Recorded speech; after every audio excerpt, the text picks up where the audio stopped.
নমস্কাৰ, প্ৰতিফল হোম কিটচেনৰ অন্য এটা এপিছডলৈ আপোনালোকক স্বাগতম জনাইছোঁ। আমাৰ কেতিয়াবা বজাৰত সদায় পোৱা শাক-পাচলিৰে মাছৰ জোলখন খাবলৈ আমনি লাগে। তেতিয়া মাছৰ জোলখন অন্য ৰকমে বনাব মন যায়। সেয়েহে আজি ভাবিলোঁ মাছৰ অন্য এটা ৰেচিপি আপোনালোকৰ মাজলৈ লৈ আহোঁ বুলি। এই মাছৰ জোলখন বনাওঁতে যিকেইটা উপাদানৰ প্ৰয়োজন হয় সেই উপাদানকেইটাৰ পৰিমাণো অতি কম। প্ৰথমতে মাছখিনি ভালদৰে ধুই নিমখ আৰু হালধি দি কিছু সময় ৰাখি থৈছোঁ আৰু ইয়াৰ পিছত মাছখিনি ভাজি লৈছোঁ। ইয়াত মাছৰ পৰিমাণ আপোনালোকে নিজৰ প্ৰয়োজন মতে ল'ব। ইয়াৰ পিছত হালধি লৈছোঁ আৰু লগতে আদা আৰু নহৰু লৈছোঁ। ইয়াত হালধি, কেঁচা হালধি লোৱা হৈছে। এতিয়া এই প্ৰতিটো উপাদানে অৰ্থাৎ হালধি, আদা আৰু নহৰু ভালদৰে ধুই লৈছোঁ আৰু ধুই লৈ প্ৰথমতে হালধি আৰু আদা এনেধৰণেৰে কাটি লৈছোঁ আৰু লগতে নহৰুৰ বাকলি আঁতৰাই লৈছোঁ। এতিয়া আদা, নহৰু আৰু হালধি এই তিনিওটা উপাদান এখন পটাত এনেদৰে আমি বটি লৈছোঁ। এই জোলখন বনাওঁতে যদিও উপাদান কম হয় কিন্তু খাবলৈ বহুত সোৱাদ হয়। এতিয়া দেখিছে যিটো আমি পেষ্ট বনালোঁ সেই পেষ্টটো অতি মিহিকৈ বনাইছোঁ।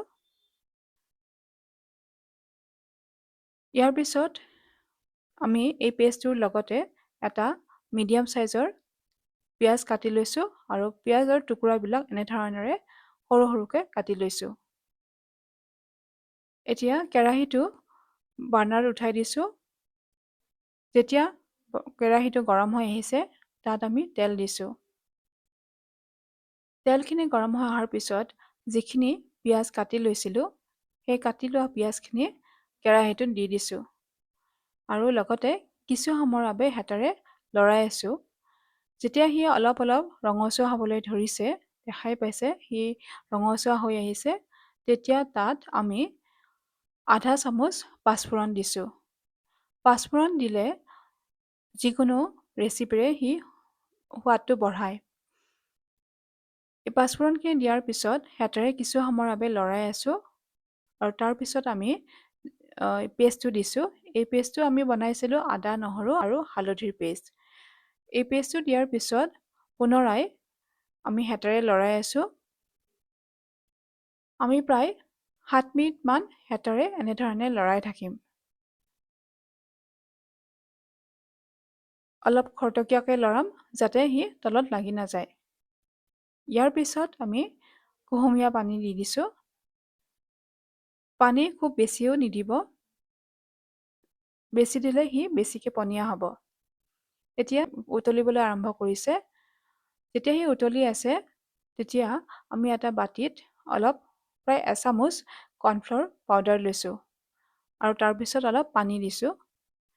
এতিয়া কৰ্ণফ্ল'ৰ পাউডাৰখিনি পানীত মিহলি হোৱাকৈ চামুচেৰে এনেধৰণেৰে লৰাই দিছোঁ। এতিয়া কৰ্ণফ্ল'ৰ পাউডাৰৰ এই পেষ্টটো যিটো আমি জোল বনাইছিলোঁ এই জোলখিনি দি দিছোঁ। কৰ্ণফ্ল'ৰ পাউডাৰৰ সলনি আপোনালোকে আটাও ব্যৱহাৰ কৰিব পাৰে। ইয়াৰ পিছত আমি ঘৰতে বনোৱা মছলা গুড়ি দিছোঁ। এই গুড়িটোত জিৰা আৰু চপগুটি আছে। ইয়াত কৰ্ণফ্ল'ৰ পাউডাৰ নাইবা আটা এইকাৰণে দিয়া হয় যাতে তাৰ জোলখনৰ ঘনত্বটো বাঢ়ে, নহ'লে বেছি পনীয়া হৈ থাকে।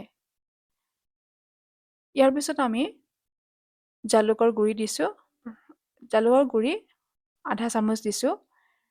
এই ৰেচিপিটোত জালুকৰ গুড়ি অলপ বেছিকৈ দিলে সি সোৱাদযুক্ত হৈ পৰে। ইয়াৰ পিছত আমি আন্দাজ অনুযায়ী নিমখ দিছোঁ। ইয়াতে ৰক সল্ট ব্যৱহাৰ কৰা হৈছে। এতিয়া অলপ সময়ৰ পিছত আমি এনেধৰণেৰে ঢাকনিৰে ঢাকি থৈ দিছোঁ। তাৰপিছত অলপ সময়ৰ পিছত সি জোলখন আমাৰ হৈয়ে গৈছে। এই জোলখনৰ অলপ পৰিমাণ মই এটা বাতিত ৰাখি থৈছোঁ। মাছ নিদিয়াকৈও এই জোলখন খাবলৈ ভাল হয়। তাৰপিছতে জোলখিনিত আমি মাছৰ টুকুৰাখিনি দি দিছোঁ।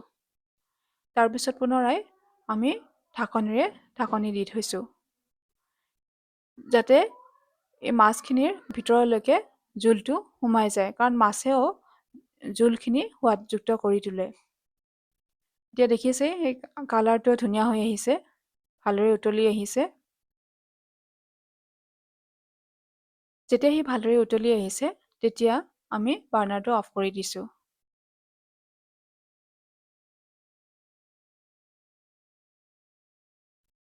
এই ৰেচিপিটোক আমি সাধাৰণতে আদা জাল দিয়া ৰেচিপি বুলি কওঁ।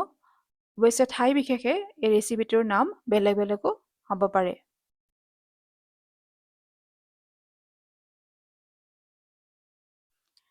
এয়া হৈছে আজিৰ ৰেচিপি। ৰেচিপিটো চাই কেনে পালে জনাব। যদি ভাল পায় লাইক, শ্বেয়াৰ আৰু কমেণ্ট কৰিব, আৰু লগতে ছাবস্ক্ৰাইব কৰিব নাপাহৰিব। আজিলৈ আহিছোঁ, ধন্যবাদ।